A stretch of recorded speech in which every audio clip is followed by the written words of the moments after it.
It's March Madness, people. No, not the sports ball March Madness. It's my 13th anniversary of being in business, and I have a goal of hitting 100,000 podcast downloads.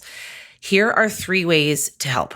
1, download 1 or more of your favorite episodes, including setting your fundraising mindset with Ria Wong, ethical storytelling with Calliope Glaros, what the best fundraisers do differently with Sabrina Walker Hernandez, and my special series on what's next in social media for nonprofits, just to name a few.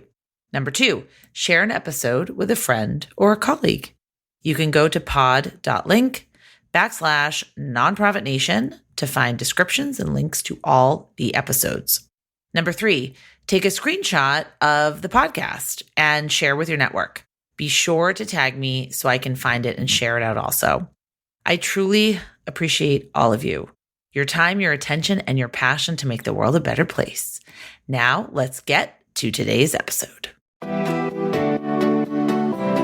Hello, and welcome to Nonprofit Nation. I'm your host, Julia Campbell, and I'm going to sit down with nonprofit industry experts, fundraisers, marketers, and everyone in between to get real and discuss what it takes to build that movement that you've been dreaming of. I created the Nonprofit Nation podcast to share practical wisdom and strategies to help you confidently find your voice, definitively grow your audience, and effectively build your movement. If you're a nonprofit newbie or an experienced professional who's looking to get more visibility, reach more people, and create even more impact, then you're in the right place. Let's get started.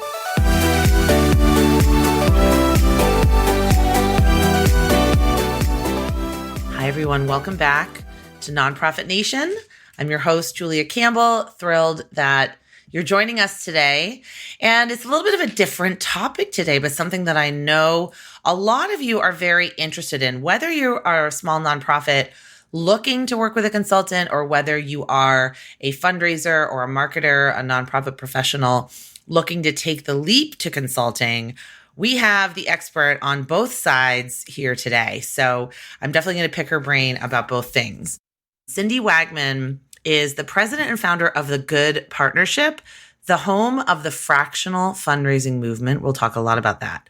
Connecting small nonprofits and the fractional fundraisers that serve them. She has many designations, CFRE, MBA. I love it. She's a presenter, a speaker, host of the top-rated small nonprofit podcast, and best-selling author of Raise It, The Reluctant Fundraiser's Guide to Raising Money Without Selling Your Soul. What an incredible title. And in 2022, Cindy started coaching other nonprofit serving consultants to help them build impactful and profitable businesses. She's also the co-host of the Confessions with Jess and Cindy podcast that serves consultants. And I have been fortunate enough to be a guest on that podcast, and I listen to every single episode. I think it filled such a hole in the sector, such a hole for consultants, because so much of the information out there is really not designed with nonprofits and, mission-driven organizations in mind.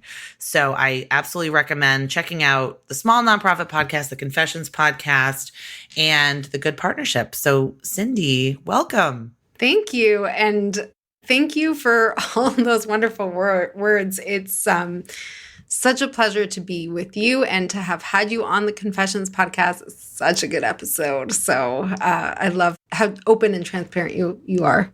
It's just such a fantastic idea, because when I found this podcast and when I found the work that you and Jess Campbell are doing together and the work that you do through the Good Partnership, I had never really seen a community of nonprofit consultants. It's sort of something I'd always wanted to happen and thought, oh, that'd be a great idea. But I never picked up the ball and ran with it. And you both did. And I think it's just amazing. And you have this fantastic Slack channel. I will put all of those resources into the show notes for anyone that wants to check it out. But Cindy, how did you get started in nonprofit work? Because I know that you've been a fundraiser for a very long time. Yeah. So I'm a bit of a rarity in the sector in that I decided I wanted to fundraise when I was in university. So I hadn't graduated. You're not an accidental felon to a I'm fundraiser. not. It was very intentional. And I even wrote a thesis in my undergrad on feminist fundraising. Incredible. And I want to read that. It's really boring. Doesn't sound boring at all. It's over 20 years old and very academic.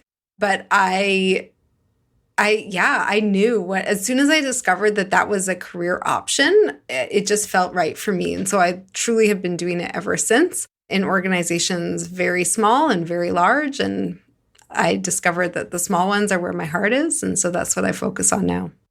When did you go off on your own? So it was 2015. I was on mat leave with my second kid, and my mentor, Lori, and I were having coffee. And she said, this organization, they're really cool and they're looking for someone to run a capital campaign. Would you be interested? I said, well, I don't know. I have a pretty comfy, cushy job that most people would be pretty envious of. Do I want to leave that? And she said, well, would you do this as a consultant? And I was like, oh, I can do that? That was my actual first reaction. Oh, I can do that? Yeah, I kind of thought consulting, no shade to anyone who's done this, but I always expected it was your semi-retirement plan. Right. And or you have to work for some big agency. Yeah, right? yeah. Or you're an agency, right? That was what I was picturing and that was my experience with consultants. When I was in house, we had worked with agencies doing direct appeal and stuff like that. Great. That's really a specialized job. And I'd worked with those semi-retired consultants who come in and give you advice that you've been telling the board for years, but they listen only when this other person comes in. So I didn't really think of it until she said it. And then I was like, okay, this is it. And that first contract, that capital campaign, it was a 2-year contract. It was 3 days a week. I was earning more than I was in my full-time cushy job. So it checked off all the marks, and it was a super cool, fun campaign. And that gave me the runway to start to figure out what I want to do with this business.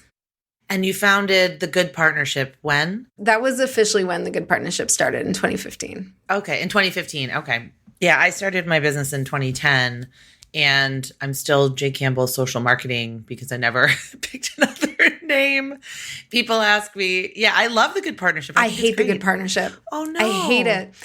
At the time, I was just I couldn't think of anything better. There are so many goods in our sector, and I don't like it, but it is here, and I'm not going to change it. I do know that it has enough brand equity that it's not worth redoing. And also, is there something that's going to be that much more impressive? Probably not. I do some coaching and consulting under, for other consultants under Cindy Wagman coaching. But for the most part, it's a good partnership, and it's here to stay. I think that's funny because I have two conflicting things that I usually tell people when they're starting out their consultancy. One is just get started and don't wait for everything to be perfect. But the second is think really strongly about your name. And if you're going to incorporate or get an LLC, think really strongly about it.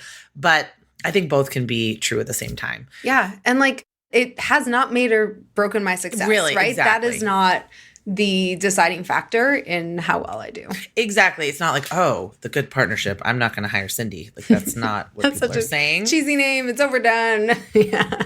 We'll see. I kind of like it, but I love cheesy stuff. So I'm going to switch gears today and talk about consulting, but it's definitely going to be relevant to the small nonprofits in the audience that are looking for consultants. But we're going to talk about starting a consulting business and then how small nonprofits especially can work with consultants. But I know that in 2022, you started coaching nonprofit serving consultants, and you co-host the Confessions podcast. You manage the Vibrant, Slack channel. So how did that all come about? Yeah. So I want to shout out to Julia Campbell, who she set up the Slack channel. But Jess and I have sort of found each other in the sea of online connections, and we collaborate a lot on things, including the podcast. You're kindred spirits. We honestly. are. It's so fun to work with her. And we both had sort of been doing these different things, working with the same audience, and came together to do even more. So it's really fun. But both of us have the same story of having the experience of consulting and I've taken, before we started recording, you mentioned the two big investments you've made in your professional development as a consultant. I love investing in myself. So I've done like business by design. For anyone who doesn't know what these are, it's irrelevant. If you're not an online marketing, online business nerd. Yeah. But there's people that we follow, Amy Porterfield, and all these programs and that are teaching you how to build your business or how to build an online. We were talking about Serena Sue impacting millions. Mm-hmm. Yeah. And I've done Colin Boyd around speaking and all, there's so many, and none of them know the nonprofit sector. There's even actual programs around B2B consultancies, and I found exactly what you just said. So yeah. They just don't understand that the decision-making is different and how to work with organizations is different. And also, one of the things that I found really challenging, again, I knew I wanted to work with small organizations. That's been the touchstone for me in my business. And I found that even traditional consulting solutions, like being the expert and coming in and giving a strategy or a plan, fell short because small organizations didn't have the capacity to implement. And so how we serve, how we sell, all of that is different, and no one teaches that. So Jess and I kind of come at it from different approaches, but it's that what we do is different and we need a space to learn how to do it well. I think what's so unique about what you do and the partnership that you and Jess have with all of the resources you provide is that you're coming at it from a very collaborative standpoint where a rising tide lifts all ships. And I say this all the time, and I firmly believe it. And I'm just a big fan of, Seth Godin and how you don't really have competitors because you have your unique spin on things. So, someone that comes into the sector and is like, oh, I want to be a consultant. Oh, but I might not want to talk to other consultants or collaborate with other consultants.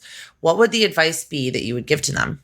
I don't blame people for that, because coming out of the nonprofit sector, that's a mindset that we've learned in charities, right? Especially as fundraisers, right? Mm-hmm. Yeah. It is so prevalent. Our piece of the pie. We got to get our piece of the pie. Yeah. We're competing for donors. We're competing for funding. We're competing for this and that.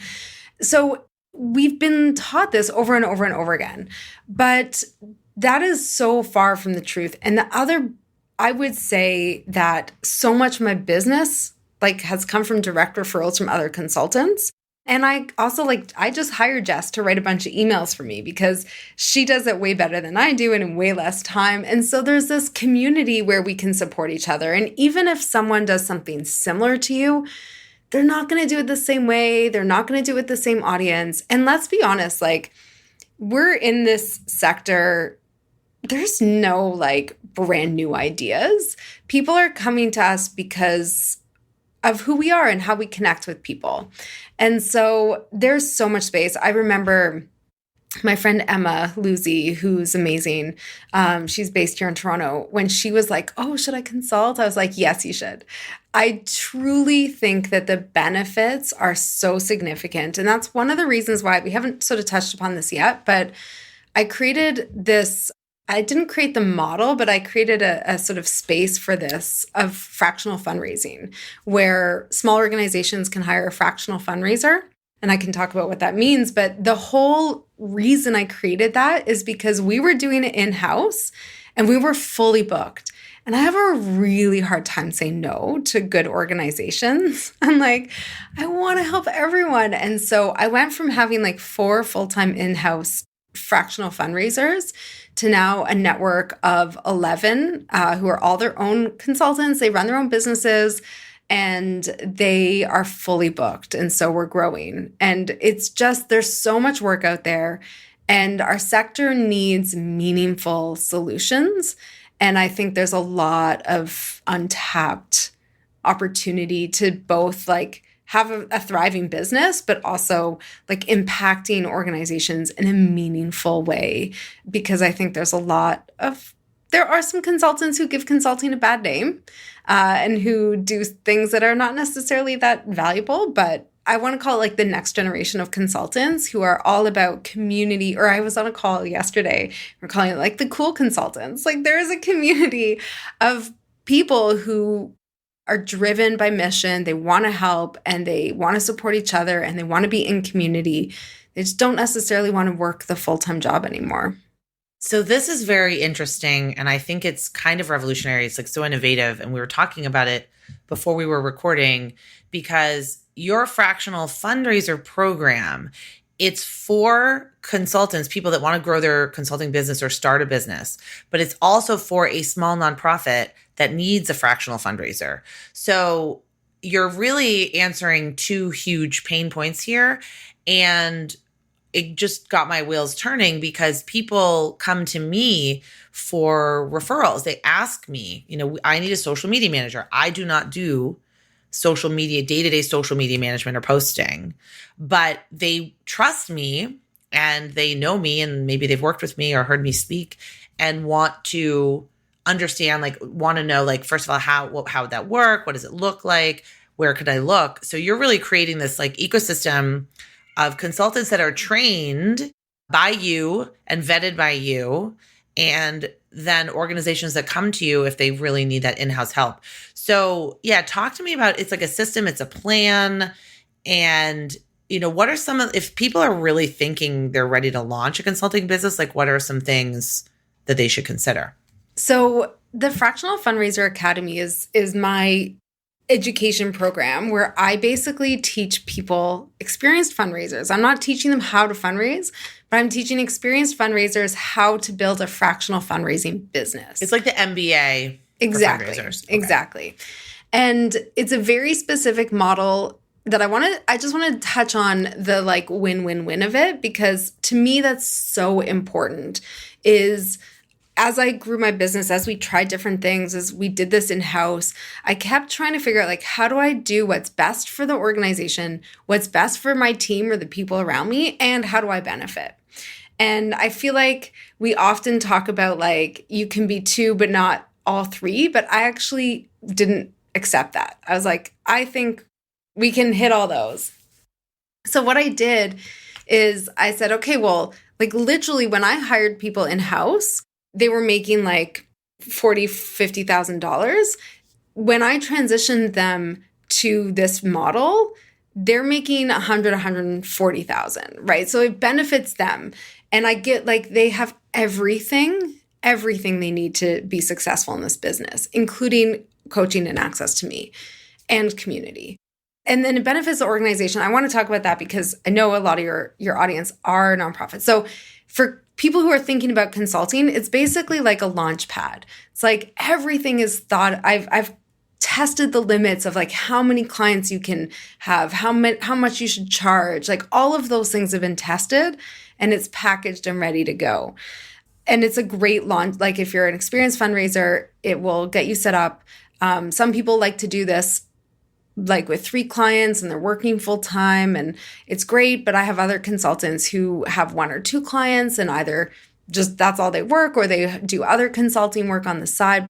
You get to choose. That's my favorite line these days because as consultants, I think we feel we have to do it this way or have to do it that way. But you get to choose. But for organizations, I think that this is such a game-changing offer. Now, it's not unique to fractional fundraisers. There's fractional CMOs, there's fractional CFOs. But the idea is small organizations traditionally haven't had access to strategic, experienced staffing, right? Your budgets are small. And I experienced this where I was the first and only hired fundraiser in an organization. And I wasn't paid that much. And I was successful, but I saw organizations where you'd come in and you'd have a board and an executive director who are telling you to do all the wrong things. And then you have other duties as assigned, scope creep. If you're a person that's 40 hours a week or 50, let's be realistic, 60 hours a week, probably the scope creep, it just everything but programs ends up on your plate. Yeah, but they can't afford an experienced fundraiser who can actually say, okay, no, that's actually not the right thing. And so there's this gap that was creating this perpetual cycle for small organizations of wasting their money. because they'd invest in fundraising. They wouldn't be consistent in implementation. They'd have high staff turnover, and then it would just reset. And so this fractional model allows organizations to get consistent implementation done from a strategic perspective. Like our contracts start at 12 months and often last longer. And so they're creating the culture or the environment of the organization that eventually will be ready to hire in-house. But it's designed to kind of bridge that gap. And so it really, and actually raise money, right? Because fundraising results come from implementing the right strategy consistently. And there are so few organizations that, again, it's the three-legged stool. Like we do all of it. So it benefits the organizations significantly. We've seen organizations have like incredible fundraising growth and establish their systems and change that culture and all those good things. So that's the two big wins. But I often get asked, what's in it for me? Like, how do I benefit? Because I actually don't charge anything to the organizations for matching them to fundraisers. People pay me to learn this. So they pay to be part of the academy. Sort of like a chamber of commerce almost. You pay for membership and then you get the benefits. Exactly. So after you graduate the academy, there's like an ongoing, very inexpensive membership option that you can just continue to be part of our community, have access to me. But at the end of the day, the charities don't pay anything extra. So it's a pretty good, I think it's a pretty good model.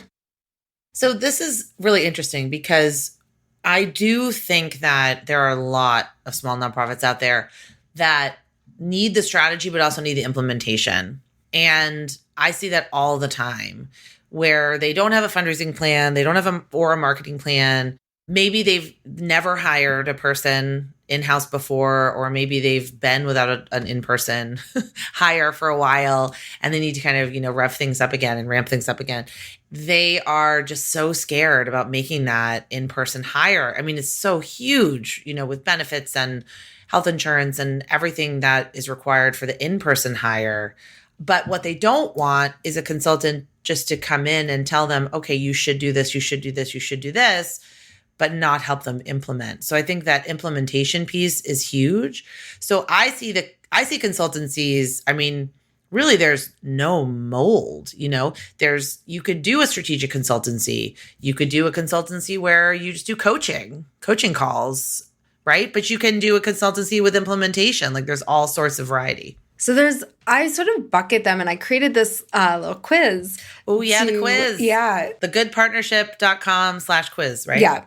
And it's designed to help people figure out their fundraising personality because there are lots of options and you can be a hybrid of them.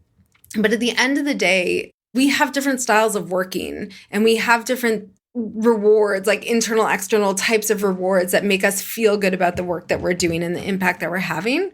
And so I have the 4 buckets that I've come up with. One is the fractional, right? Like where you love implementation, you want to roll up your sleeves, you want to see transformational change that you can actually like see and touch and smell type thing. But there's the coaches who are focused on uplifting leadership and helping other people become like their best selves. And so like that's another, and I do coaching. So I appreciate that as well, but it's not coming in and doing all the work, but it's really building capacity.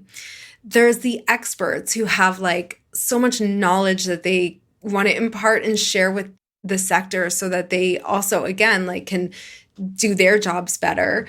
And then there's the agencies, which we talked about like right at the beginning, like they're kind of experts, but they come in and they actually like will work on the projects and they get it done. And some people are really well suited to being in an agency or even starting an agency because they're focused, they know what they're an expert in, but they also want a little bit of the implementation. So yeah, those are the 4. And you can figure out which one you are, as you said, at thegoodpartnership.com/quiz. But there's so many models. And I think that that's like a huge myth that's been perpetuated in our sector is like, you're either the agency or you're like a coach expert who's like kind of give advice and walk away. So yeah, there's a lot of options. And a lot of nonprofits want different things. I find that some organizations I work with who are hopefully listening, and I love you and adore you, I'm like a therapist. I'm very often a couples therapist between marketing and fundraising. That's a lot of what I do, trying to get them to understand each other and work together on a campaign. I feel like that is a lot of what I do. But also there have been times when I have done implementation, copywriting, campaign plan, writing a campaign plan, doing an audit, all those kinds of things. So you're right. There's really not that one specific model, but I love that. So if you're looking to build a consulting business or you're just interested, dip your toe in the pond, take the quiz. I'll put it in the show notes. And I want to kind of transition over to what I think holds a lot of people back from taking the plunge, which is needing to have your ducks in a row. Like everything has to be perfect. I know that I never probably would have started a consulting business if I wasn't laid off and forced to do so. And then of course, never looked back. But so many people come to me, they're like, do I need ConvertKit or MailChimp or Constant Contact? Do I need Dubsado? Do I need QuickBooks? Do I need this? Do I need that? And I guess my advice would be just get started. Like WordPress, Squarespace, do something for free, hang your shingle up, your digital shingle, and then really piece it together as you go. I mean, you don't have to have your invoicing software ready to go on day one. So what would your advice be?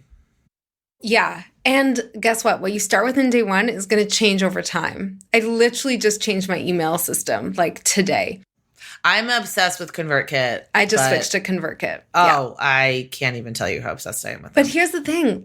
Most of the time when you start a consulting business, you actually don't need an email marketing tool. And true, because who are you emailing? Exactly. But most of the time you need your clients. So what is the path? Keeping track, you can have Google Doc. Keep track of your clients. What are you doing to get those clients? Yes. Let's talk about this. Yeah. I mean, really, it's networking and putting yourself out there and being really clear on how you help. So often we talk about our own expertise and what we're good at, but it actually is not relevant. Organizations want to know how you are solving their problems. So you really don't need a lot. And in the Fractional Fundraiser Academy, I like those systems. So I've actually created templates or very specific recommendations on what's the path, it's the MVP, right? The minimal viable product. What is the path that is going to get you to saying yes to clients as fast as possible and not spending all your time manually managing invoices and stuff like that? So I have a proposal template. I have a Squarespace one-page site template that I created with messaging pre-populated. I'm such a nerd.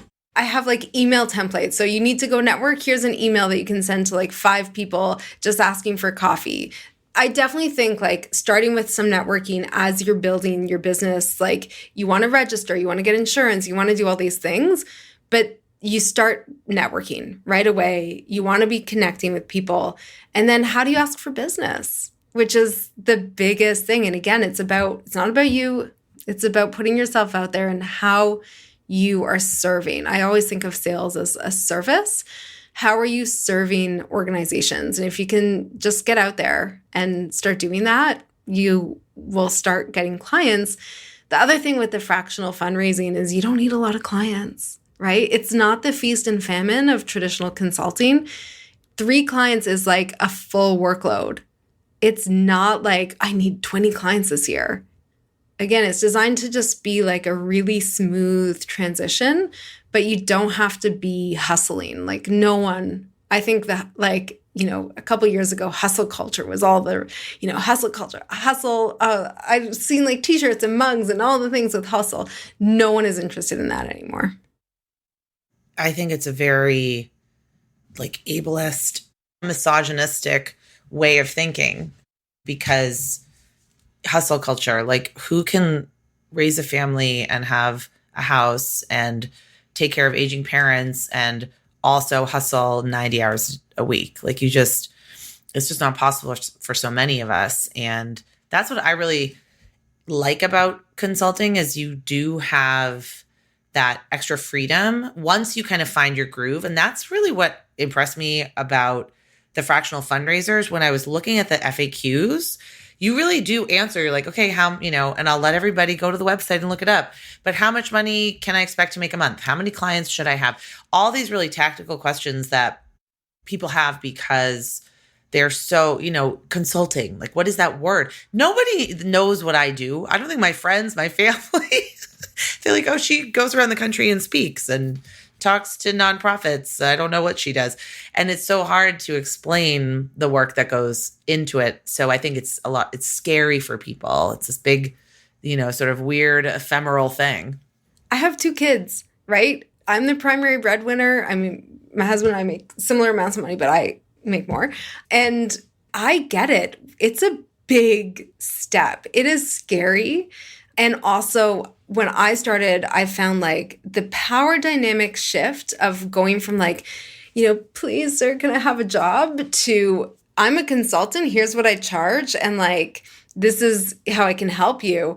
It's so different. And so I like to have a lot of information when I make decisions. And so I can appreciate that other people want answers too. So I actually have, I think on April 12th, I have a budget template coming out where you can actually like plug in your revenue, it's pre-populated with revenue and expenses, but you can tweak them. So if you're like, I only want to work, like I have one member in our network who she has kids and they have some Airbnb properties that she manages. She's like, I love fundraising. I want to help organizations. So I only want one client, right? You get to put in one client in that template. But if you want 3 and you want to be like working full-time hours, you get to choose. But even with that, there's so many examples of how much more flexible, like even if you're working quote unquote full-time as a consultant, one day I canceled all my meetings and went on my son's field trip. Or one of our consultants had a family emergency and had to drop everything for a few days. And you can do that. So we want to know that it's safe because it's a big step for people. In terms of finding clients, this I think is the really big question. Also, of course, like getting more visibility is like the number one question. So we should probably talk about that.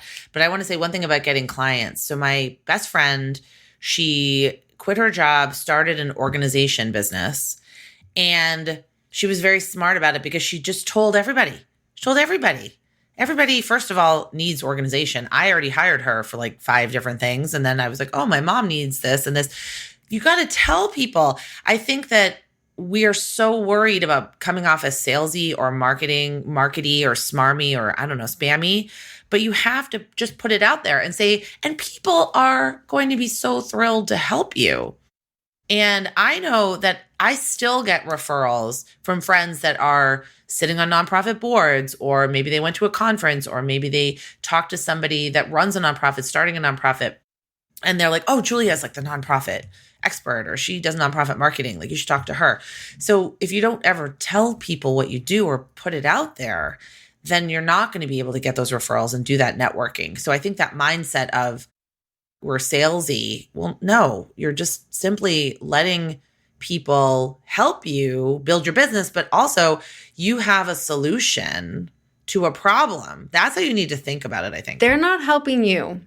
They're helping the organizations they care about. Exactly. That's even a better way to frame it. Totally. And that's the crux of it is we think that there's like a limit on goodwill, right? And our desire to like be helpful in the world. But there isn't. Like when we and again, like that's why I created these templates, because it took me a long time to learn how to put myself out there and how to approach sales as a service, but it's actually not complicated at all because it doesn't have anything to do with me.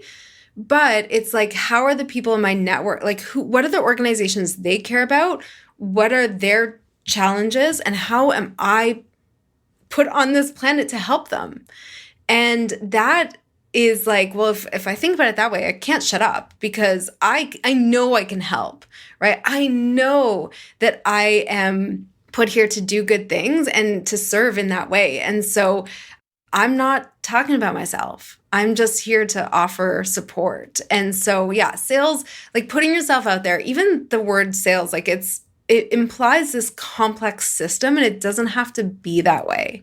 But all of my first clients came from my immediate network.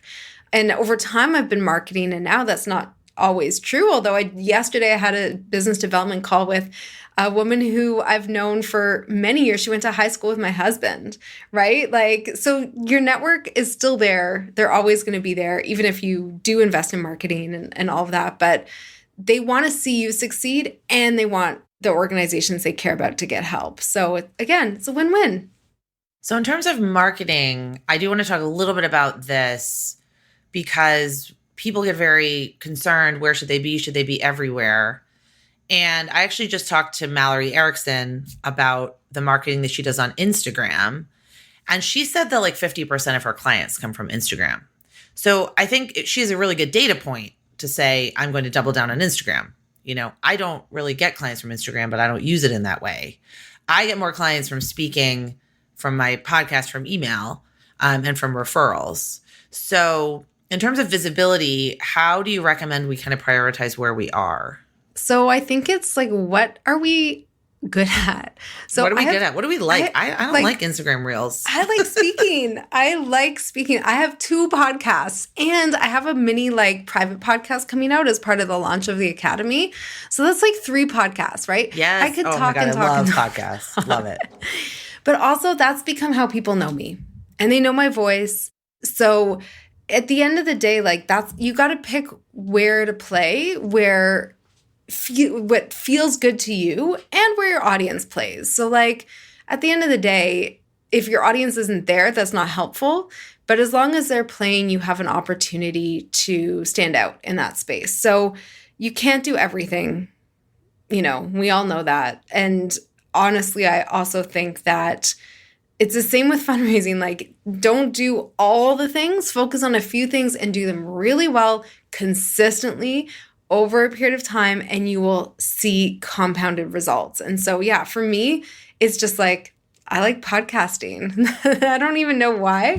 But a friend of mine, Avery, when I first started thinking about the podcast, she said something that blew my mind that I just want to share because it was a game changer for me. So she said, like, we were sitting over a glass of wine on a patio on a sunny day. I think it was like spring or fall in Toronto. I'm visiting you next time I come to Toronto. Yes. By the way. Yes. Please, anyone, come visit me in Toronto, but especially you. And so I was like, yeah, I've been thinking, this was like 4 or 5 years ago, maybe. I think my podcast is about 4 or 5 years old.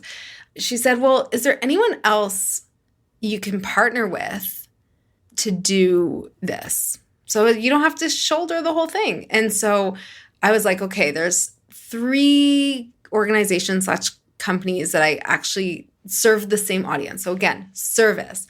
We serve the same audience, small nonprofits.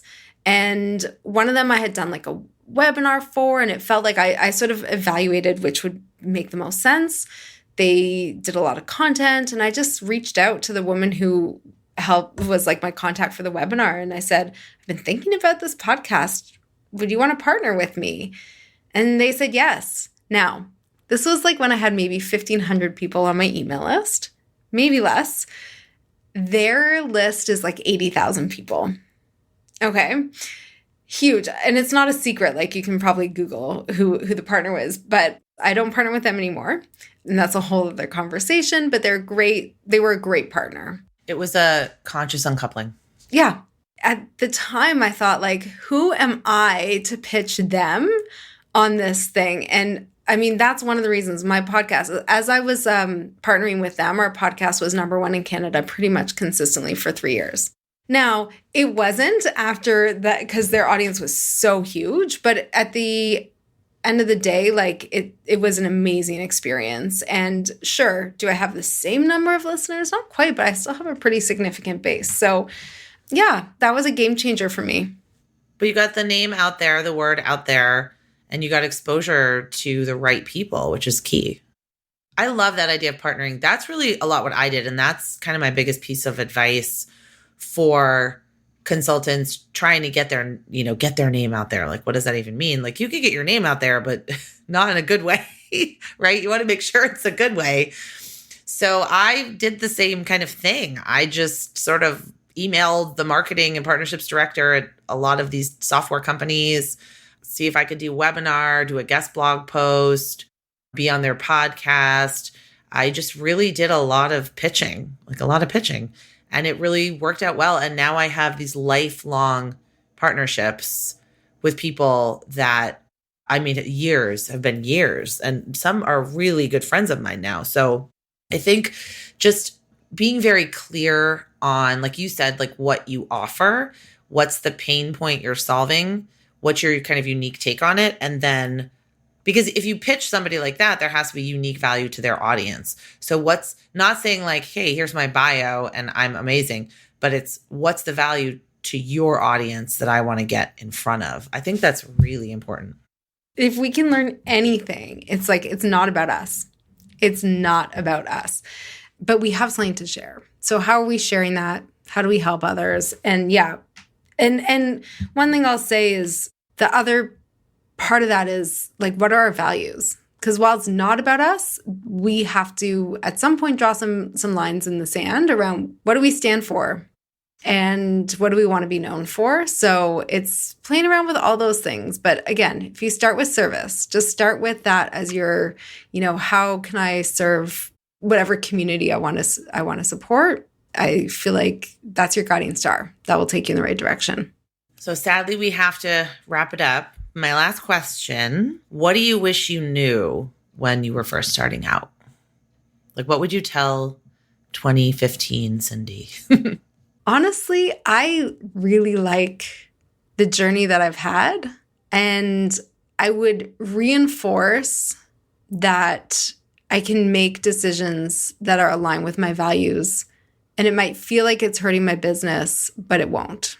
And that it will bring me to the people who I need to be with and in community with. But also, like, I feel like sometimes we hold ourselves back just for we play safe. But I don't know if I would do things differently. So yeah, I really just like have the courage to stand by what makes sense for you. I love that. I really, really love that. I don't think I would change anything differently either. But it's all part of the journey because that makes us who we are. All right. So where can people find out about you, work with you, find out more about Fractional Fundraiser Academy? Just go to thegoodpartnership.com. I'm on Instagram, but not very active at The Good Partnership, and LinkedIn. I'm trying to be more active on LinkedIn. LinkedIn is a great place for consultants, I think, and nonprofits alike. Yeah, I think so too. So connect with me. Definitely take the quiz. It's super fun. And like I said, I have more goodies coming out as we get ready to open the doors to the Academy. All right. Well, Cindy, thank you so much for sharing your expertise and for being here today. Thank you so much. I just want to say one of the things the past few years has done is like really opened up a space for online connections. And I feel like I've met so many incredible people like you and Jess, where I wouldn't have known you before. And it's, I've enjoyed getting to know you. So.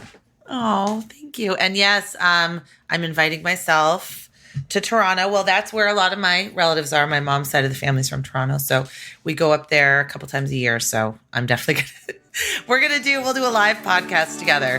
100% I'm in.